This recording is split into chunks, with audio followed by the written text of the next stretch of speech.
Now, Sir Honorable Members will recall that the bill was introduced in the House of the People on the 2nd September 1953. It has had a long history and in one form or another it has been before he public since the end of 1949 in the statement of objective and reasons that various stages through which is the bill has passed since 1946 has been summarized,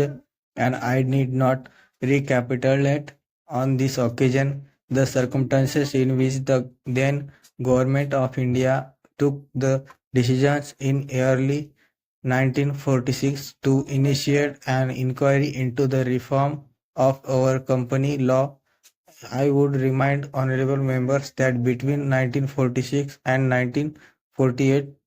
the entire field of company law was carefully reviewed by two distinguished company law lawyers who were appointed to recommend the board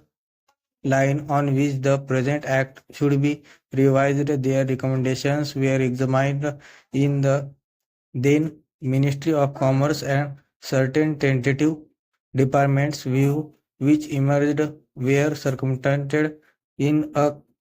comprehensive memorandum to all recognized trade and industrial associations, bar associations, the high courts and the state governments that brought us to the end of 1949. Many representations on this memoranda were duly received from chambers of commerce, trade and industrial associations, state governments, and the general public. At the end of 1950, the government of India appointed a committee under the chairmanship of Sri Baba to go into the entire questions of the revising of the Companies Act with particular reference to its bearing on the development of trade and industry in this country. This committee examined a large number of witnesses in many parts of the country and submitted its report in March 1952. This report again was circulated to all state governments, chambers of commerce, trade associations, high courts, and many other bodies. At the same time, a special officer was appointed in the Department of Economic Affairs, Ministry of Finance, to examine the report in the light of the views received from the interested public and to submit proposals to government for the revision of the present act. The bill now before the House is based largely on the recommendations of the Company Law Committee, modified in a few particulars.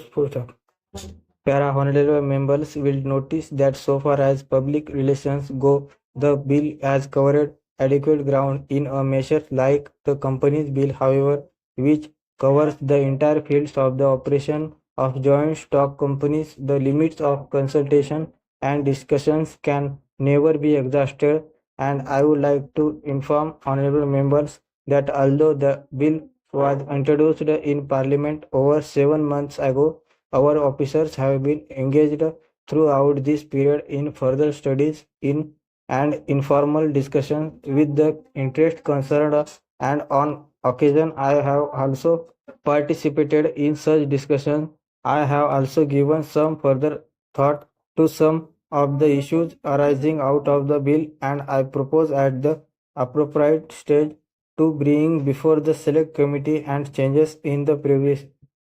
provisions of the bill which seems to me to be worthy of consideration in the light of these further examinations. Full stop.